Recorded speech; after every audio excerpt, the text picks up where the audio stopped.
Thank you all for being here so early on the third day. It's been a great experience actually being in Dalian, I'm sure, for all of us. And today we're going to talk about something where I'd say Dalian and China are very important ingredients in. We're talking about a networked world and what difference has it made to each one of us. And we have a panel that you really can't get better insights into how to function in this new environment, where if you're not out in the networked world, you're out of the ballpark. You've got to work across individuals, you've got to work across countries, you have to work across cultures, languages. How do these men do it? They're going to tell us their own personal experiences. How is it different from what it was earlier, running a business in this new world? Does it lead to homogenization? Are there positives and are there negatives? So we're talking about growth companies, and we've got each one of these over here growing at a rapid pace, as each one of you know. We're talking about global companies. I think the average number of companies that, countries that these companies function in is over 75 countries. And we're talking about the network world. So global, growth and network. These are the three things we're looking at today. As you all know that General Electric company, inherently American, this is its first year where its revenues from outside America overtook its revenues from inside America. Well, we've got some examples here as well, and we'll come to them shortly. Before I actually turn to each one, let me just get to the structure of how we plan to go about this morning. We plan to get questions from the floor, so please do raise your hands when we come to that stage. But before we do that, for the first 10-12 minutes, I thought each one would speak for about 3 or 4 minutes on their personal experiences and how they are handling their businesses in a networked world. And does global for them now begin to become synonymous with emerging markets?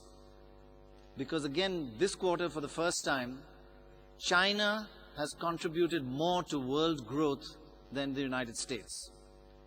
It may be 1/3 the size of the United States, but it's more than 3 times, growing more than 3 times faster. So it's crucial to be in China if you're going to be anywhere. So does global mean emerging market? Which countries matter? Does China matter? Does India matter? India now, the only country in history to achieve 9% growth with democracy, with chaos and with anarchy. Will it last? And how do you handle that and handle China at the same time? I think Mr. Barrett has just come from India to China, and you can see he's suffering from a kind of shell shock, actually. Well, let's start with Mr. Barrett. Of course, chairman of Intel, functions across more than 70 countries, trying to make 1 laptop per child, bridging the digital divide. Now, 75% of his business is outside the United States today. 75%. So he's inside everybody's bedroom, he's inside everybody's drawing room, inside all our offices. You couldn't get closer to Mr. Barrett. 3-4 minutes to use it. I hope you don't mind. We may use Intel inside your bedroom going forward. I think there are 3 significant changes that have been taking place in the world, and they take place not only for existing companies, large multinationals like represented on the dais this morning, but also for new companies that are just beginning to grow. First is obviously that business is not located in your national territory. The bulk of Intel's business used to be in the United States, over 60%. Today, about 25% of our business is in the U.S., 75% outside. So the world is opening up and becoming smaller to us as we speak.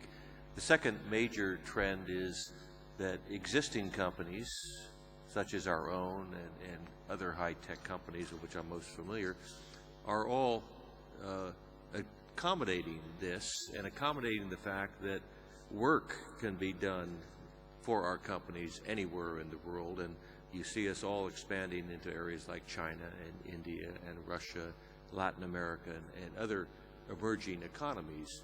So our business is distributed more broadly. Our workforce is distributed more broadly.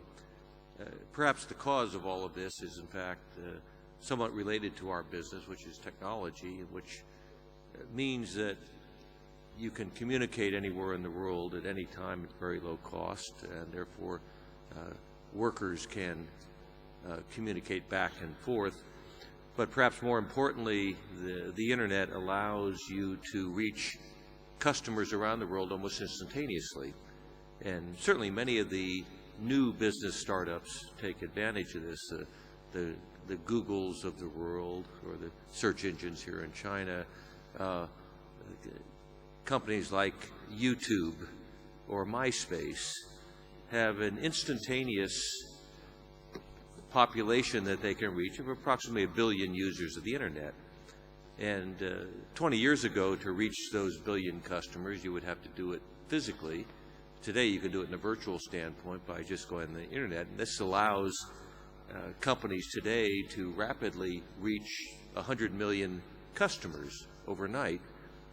And this is a totally new phenomenon, a totally new way to reach your customer base. And it has resulted in some interesting capabilities. If you look at another of the virtual product offerings, Second Life, for those of you who are under 30 years of age in the audience and may have visited there, you see that sort of social software attracting established companies as well as new companies and startups. And the fact that Sam Palmisano of IBM has a Second Life avatar and that IBM has a virtual property in Second Life is an indication of how far we're coming in terms of the established, if I can use the word not in a negative sense, but the dinosaurs. But can I just ask you, Mr. Barrett, has going global with this network world made your life more simple or more difficult? Do you wish you were lived 30 years ago? Or are you happy? Well, I did live 30 years ago.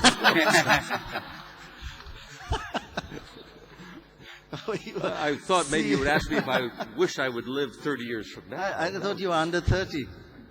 No, but it's absolutely made our lives more interesting and more exciting.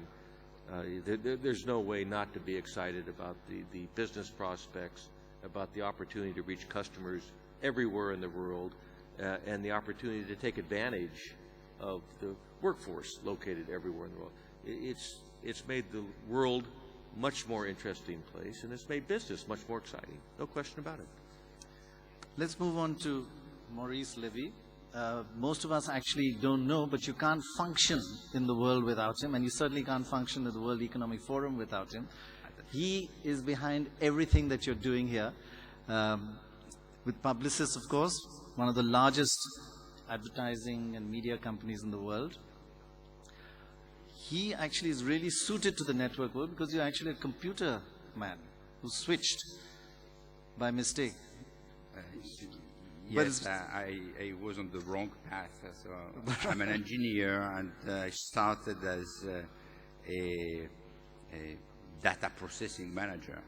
And then he acquired 100 companies in the last decade or less.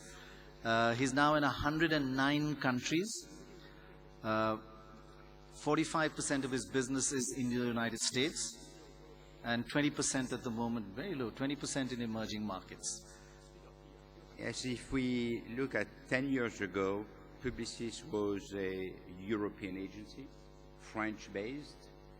We are still French-based. We had 60% of our business originated from France and 40% in the other European markets.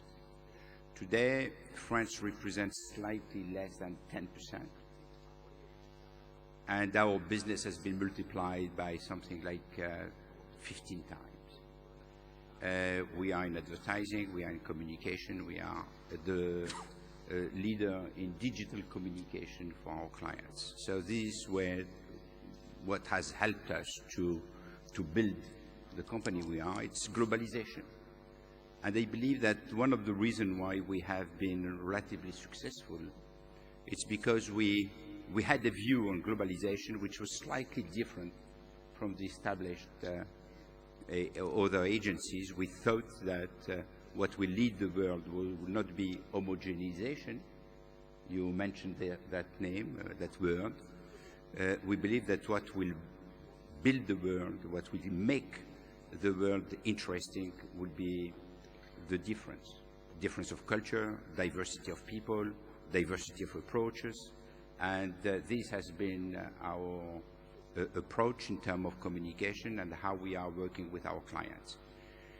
In this new world, the new champions are much more lucky than we are, because they are entering in this new world with no structure, no dust. They have immediate access to the globalization, immediate access to the consumer of the world, and they can build their brand almost instantaneously. The only difficulty they will have is to get the manpower to follow the speed of their growth. Otherwise, they can be a champion almost instantaneously if they have the right product.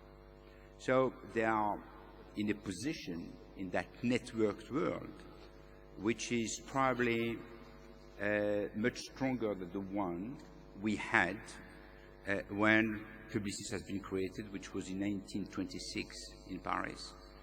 And it has been built very progressively, very slowly, and they can almost in 2 or 3 years exist on the planet. So what I see in terms of brand building and how the new champion can be part of this new world is that in fact they are not loaded with old structure, they are not loaded with a lot of physical costs which are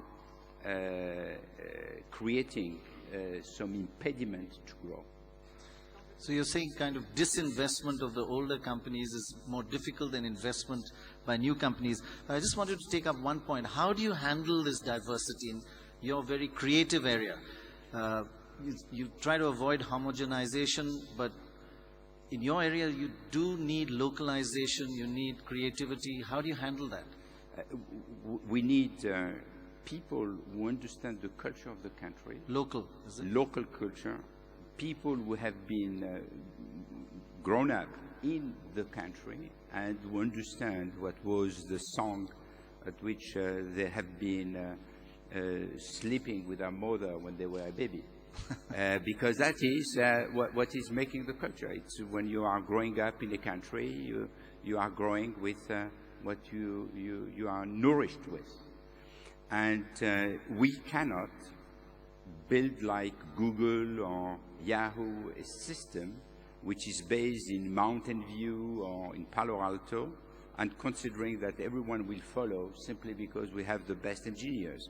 We need to have creative people in each country. In India, in China, in Taiwan, in Thailand, in the Philippines, in Paris obviously, in London, etc. We need people who understand the local culture.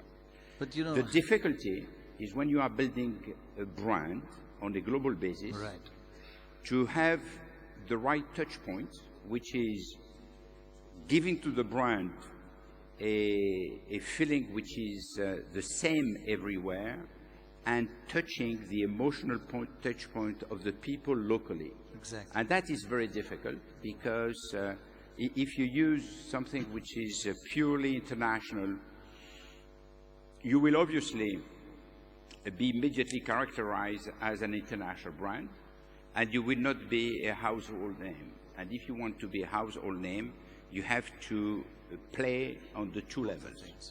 So it's quite complex. I admire you for, I mean, handling one creative person is difficult enough, but 109 countries, thousands of creative people, you have your work cut out, I must say. It is quite a task. Mr. James Schiro, he's the head of Zurich Financial Services. If you're ever in trouble, he's the man to contact. 60,000 employees across 170 countries. 50% of his business is the United States, 50% outside. And with that kind of a base and with so many disasters happening around the world, you have to be networked. Does that make your life easier, a networked world? So I think I'd first like to comment about this term, networked world, because we talked about it earlier. And you know, so when I first hear this, you say, so what's new? You know, when you're first, and Maurice talked about being next to your mother, you get put into this play group when you're very small, and that's your first network. Right. You know those people very well. You start to know who you can depend upon in there, and then you start to move out from that network of your very close community, your family, and then suddenly you wake up one morning and you've got 60,000 people in 170 countries. And I would say one of the biggest challenges is to make sure that you don't have homogenization. The biggest challenge I think we face today is to ensure that we keep the culture, because when you're solving problems, you need diversity of thought and ideas, and you need to be able to bring these people to bear that can help you solve these complex problems. And the difference today versus that network that you're in when you first enter the world and develop is the tools that you have to use. And I think that's, I'm a user of those tools, not necessarily a builder. And I think maybe I can give you some examples in terms of how we're using those tools in our company.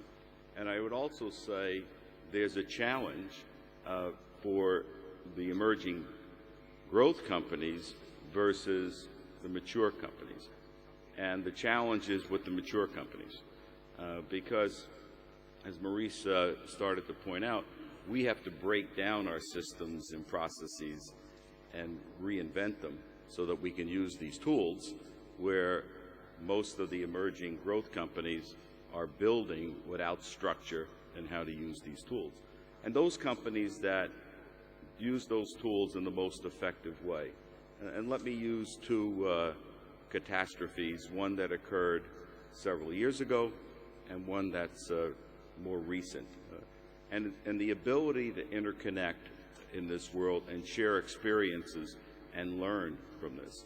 So there was a terrible hurricane several years ago in the Gulf Coast of the United States. And two challenges: where were the people? How do you get them in touch with their families? And the second challenge that we faced is, how do we help these people start to get their lives back in order? And we learned a lot from that. We learned that we were so reliant on infrastructure of data and systems that we had to find who our customers were. And we designed what we call a catastrophe bus that we can now bring into one of those areas and basically carry all the infrastructure so we can feel where these people are and we can help them continue to move their lives. But we can also tap into people all over the world that work on similar catastrophes that can help us decide where those different challenges are and how do we help people get their lives back. About 4 weeks ago, I visited Cheltenham in the United Kingdom to see the people who were ravaged by the floods there. And this is another thing that we would not have seen years ago. We had American companies on the ground helping us to help these people restore their lives and get their lives back in order. And that came mostly because of the globalization of our company and the ability for us to tap in to this networked world and bring these resources that were not being deployed in North America to the United Kingdom to help us move these things forward. Right. And I think that's the challenge that we face in terms of how do we make sure that we get the connectivity and also at the same time understand who these people are so that we can share thoughts and ideas. I guess one of the challenges is in a disaster situation that the network actually still carries on working. But in your business decision making, you're in 170 countries. Has it democratized your decision making, or has it made it more firm and that you don't tolerate any divergence of views because it would become too chaotic? Which way is it moving? No, I think what you have is a conceptual framework for decision making, and the challenge that you have is you're not in every one of those places. It's not like when you're 3 people playing in the playpen and you make your decision, you can make sure the other 2 comply. So you do have those challenges, as I think we all do, and you don't want such a formulaic approach. You want ideas and creativity, and I think some of the technology allows that better to filter into the center. But at the same time, you need core processes and procedures because you can't have 170 different countries going in different directions. Does that mean bureaucratization, processes and procedures, like it takes a long time to get anything done? No, you have to make sure that people are empowered, and I think that's what technology allows you to do, that they can execute on the ground. You can't allow or have someone who's trying to settle a claim with somebody be delayed by bureaucracy because he's got to get that person back and get them the help that they need to move on with their lives. Now let's move on to the panelists who actually the other 3 are jealous of and slightly scared of. The new company who doesn't have to disinvent, doesn't have to change. Dr. Jiren, Chairman and CEO of Neusoft, software and solutions provider from China. He's now going out into the world, 13,000 employees, but mainly in China and Japan and this area, but now going into America. Coming from India, I just, and you won't like this, he's the Infosys of China. He'd like to say it. But with 500 million cell phones, you are totally connected in China in any case. Tell us a bit about how are you going to take on these people? Firstly, I think the network world gave a lot of business opportunity for the Neusoft as growing companies. If you see the China society in past 30 years, maybe only 10 years, we built excellent infrastructure for network. Now the China have 160 million internet users, 490 million mobile phone users. And a lot of enterprises, they build their management system built on the network. That is a great opportunity to Neusoft. That is kind of a driving force, like a Neusoft, the revenue growing very fast. We are a company have a 16 years history. The average growth rate is 50% in past 16 years. The 16 years. The reason is it's a lot of opportunity. I can take several examples. One thing, national healthcare insurance system, social insurance system. We have a 50% market share. That network connect several thousand hospitals, 500 cities, and also a lot of small town, rural areas hospital can use remote remote telemedicine system to provide the services like rural areas doctor can share the knowledge of a big country, big cities. So another cases is a mobile phone. A lot of new business opportunities generate based on mobile phone platform. Now if you say maybe every Chinese people, especially young generation, sends out a message every day, maybe for 10 or 20. That is a way for their communication, and that is a way for they say some greeting, something in Chinese New Year. generate a lot of revenue for China Mobile, China 9, and so we are supporting system provider.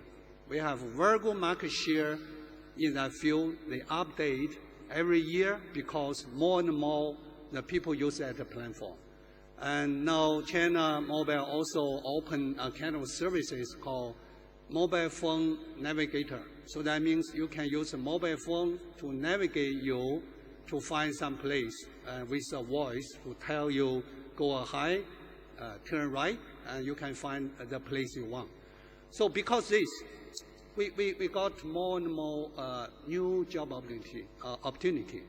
Second change to Neusoft is now we are also the services provider to the Japan, to Europe, to United States. The network become a kind of platform like us to coordinate with our partners in other countries. Now we have 400 employees working in Japan. Every day they work just as one team based on the internet. But I don't think the network is exactly means only for technology. That means people to people, people to information, people to business, also people to culture. We face a kind of challenge when we try to go outside. Before the China is very much closed, so we don't know how to talk with others, how to work together with others, people in other countries. So that means the network is challenging for us to understand how to become the member of this global, how to work together with our partner in the world we never be touching before. Right. So I think it's challenging. You were mentioning that I wanted to know your employees who work in Japan, do they work harder than they work here? Because you said Japanese come to Dalian because they can stop work at 5 o'clock and play golf. But in Japan, they work till 10 at night. So do your workers work harder in Japan? And one more question. What are you worried about anything going into the United States? What scares you? What makes you not sleep at night properly? First, the question is, my answer is Chinese work, same, it's very hard just like Japanese. And, we have the same culture. The people like to work just for some target.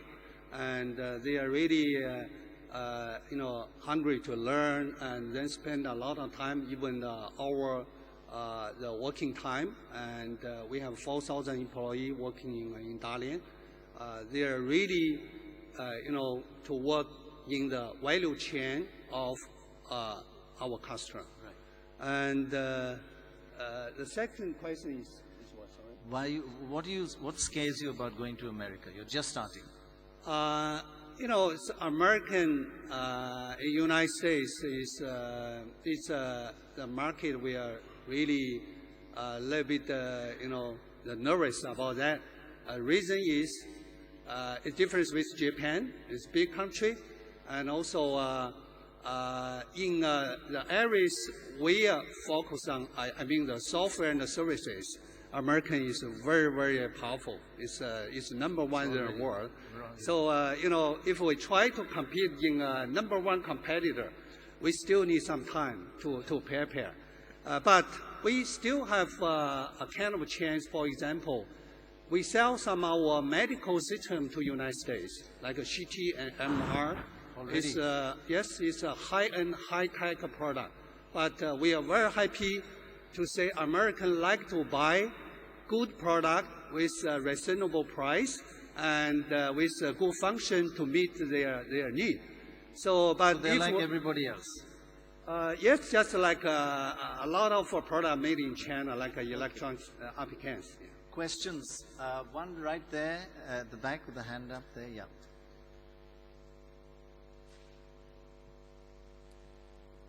If you could identify yourself, please. Yes. Fanish Murthy from iGate. My contention is that businesses forever have been making money because of information asymmetry in the market. In a network world, that information asymmetry is going away. So if theoretically somebody knows that a product has lead paint or whatever it is, and it gets recalled, there is a $300 million charge. Or if something is not working properly, you have to recall it immediately because the information goes out very fast. Has this changed the pressure on cycles of decision making and budgeting in any company? Yeah, asymmetry in information. You don't have specialized information now. Everybody knows what you know, more or less. Does that affect your decision making, and does it reduce barriers to entry? Who would like to answer this? I don't. I think it cuts both ways. You have more rapid information about every market as well, and you know what plays well in one market, what plays well in another market. So the additional information can aid you in entering new marketplaces. As Neusoft tries to enter the U.S. marketplace, they have all the information and access and familiarity with the U.S. market.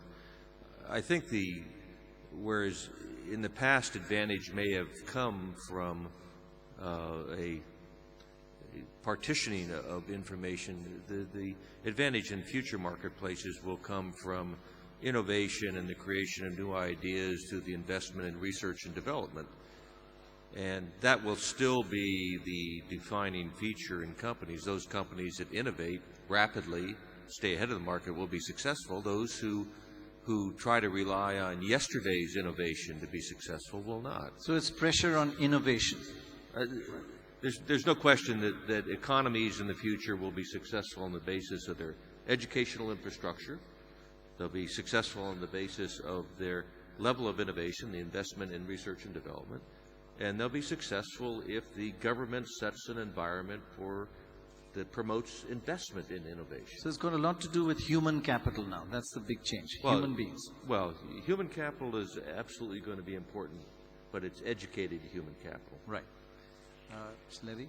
Yes, I would like just to react on another aspect of the fact that there is no longer asymmetry in communication. It is the fact that not only the information come immediately to the knowledge of a vast population of the world, but the level of information and how it is perceived is inflated. A small news can become a big news and can create a disruption in the organization, the credibility or the perception of a corporation. So communication today is no longer only, okay, I want to sell a product, I want to build a brand, and I want to communicate my result to my stakeholders. It is something which is one of the key policy and one of the key structural aspects of a company. It is what is giving the credibility, what is making a company which is perceived for what it is and not for a rumor. And it is also something which is indispensable to get understood by the population of the world. We are no longer limited to a small market. When we give a news here in Dalian, 5 minutes later, it is heard in Chile or in Stockholm. And that is what Tom Friedman But how called much the of flat world. Some say it's a concave world now, actually. How much of your time do you spend handling rumors, misinformation? Because you're getting so much information, a lot of it is not authentic and not filtered and not edited. We have a tool which is linked to the internet world in order to scan the information for our clients. So you And we try to understand what's going on, and if a rumor has some ground, and we have to react immediately. So we have a 24-hour service in order to try to understand what goes counter misinformation. what is going on. the gentleman, yes, sir. My name is Peter Head. I'm a director of Arup, and my question is very much related to the last conversation. And it's about the sustainability of life in our cities and how the network world may help. And my question is, how far away in terms of months or years are we from having the quality bus in every city as opposed to the catastrophe bus, where the day-to-day decisions that we take in terms of transport, food, products, can be chosen on the basis of optimization, of efficiency, of making quality of life better, actually every day, running on information in the way we make decisions. Are we 5 years away, 10 years away? Because this could change life in the whole world, I think. Dr. Jiren? Yes, it is big issues. It's very much impact to the imaging of China in the international market. And, you know, a lot of news talk about this kind of topic about the safe food and the quality of product. So, but it is the business opportunity to Neusoft. We are very lucky. And, you know, government pay much attention to invest for build a nationwide IT infrastructure. Neusoft become a provider of this project. Now we are already start this project to build nationwide monitoring system to register all the product made by each of company and certification and you know, very comprehensive process to watching whether that product is made in right way and also sell in which of channel. So I do believe after 1 year and one of new monitoring and management system based on IT will be in operation. Right, just 1 year away. Gentleman in the front here. Hello, my name is Johnny, and I'm from Dalian Software Park, a local. Actually, we've been talking about a lot about this network world, how it's benefiting us, how it's going to be powerful and useful. But let's look at the other side of the coin. What's the challenge that we've been facing? I mean, just to name a few, the security, the IPR, the privacy issues. With the transparency that's providing through the network world, how are we dealing with these issues? Mr. James Schiro, would you like to? Yeah, I think you raise, I mean, obviously privacy, security, these are concerns, and we have to make sure that we put the right kinds of controls and procedures around that. And I can see that even in terms of our own products and services that we have, GPS that we'd like to use in terms of measuring people's driving habits, but then you know exactly where they are all the time and who's driving the car. You know, 17-year-old sons don't like those products in the cars. But at the same time, I think one of the bigger challenges that I see with this, and I mentioned it earlier, is cultural sensitivity. How do you make sure that you maintain in this environment a cultural sensitivity to the education and development of people? How do you make sure that people understand the differences from a societal standpoint? And I think that's you know, that's one of the key things of coming to a place like Dalian.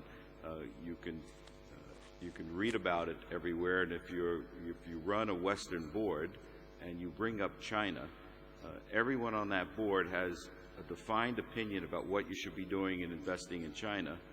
Sometimes half of them have never been there, but they know exactly. And so if you don't rely on a touch and a feel, you can lose that sensitivity. Right, Mr. Barrett. Sorry. Let me amplify perhaps there's cultural sensitivity, but I think there's also an age-level sensitivity. What is suitable for the younger generation today is most often totally unsuitable for the 50-plus-year-old people that are in control.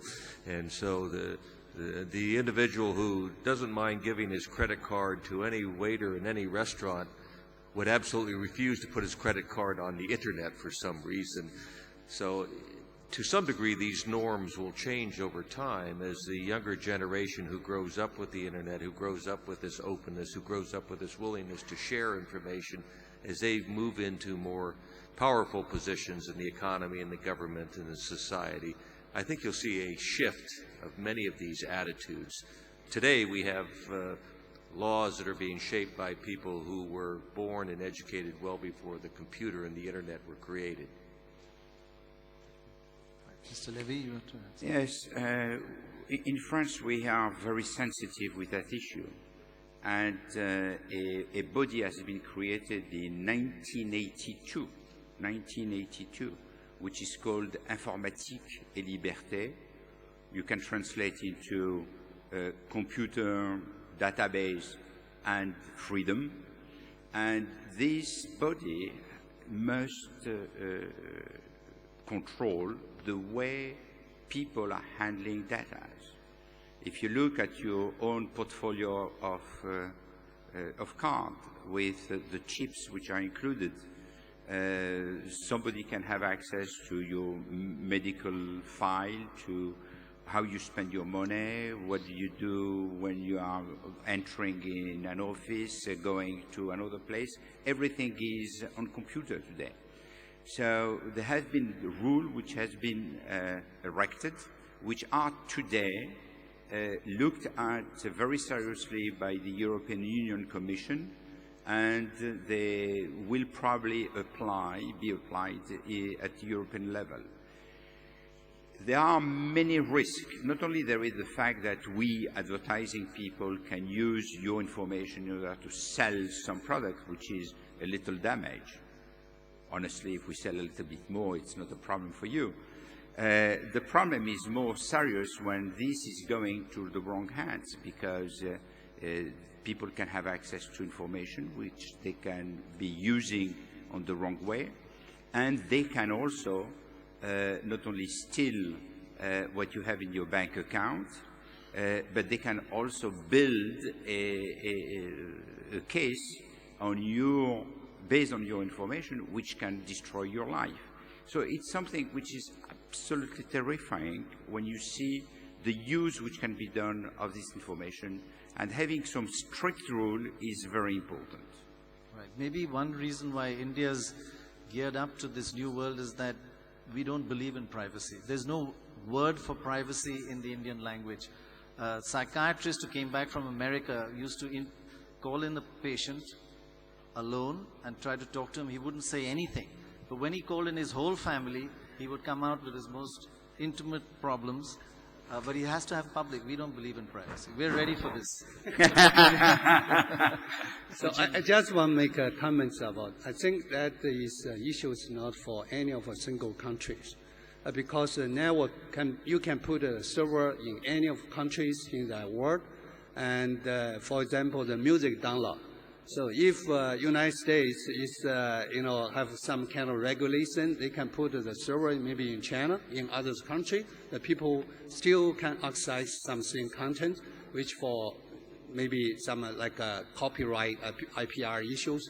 So I think in that new virtual world, we need a kind of governance system in a global wide, and not only the action of a single country. It is very, very hard to control, just like China. It costs a lot of money to try to regulate kind of behaviors of the internet, but you invite, I don't know how much money can reach a kind of some standard. It's very, very hard. So that is behaviors need to coordinate by all the nations. Right, I think we've gone over time a bit. Actually, I'd like to thank our panel and everybody here, and to be not networked with their BlackBerry for the last 45 minutes. It must have been torture. But thank you very much. Thank you. Thank you.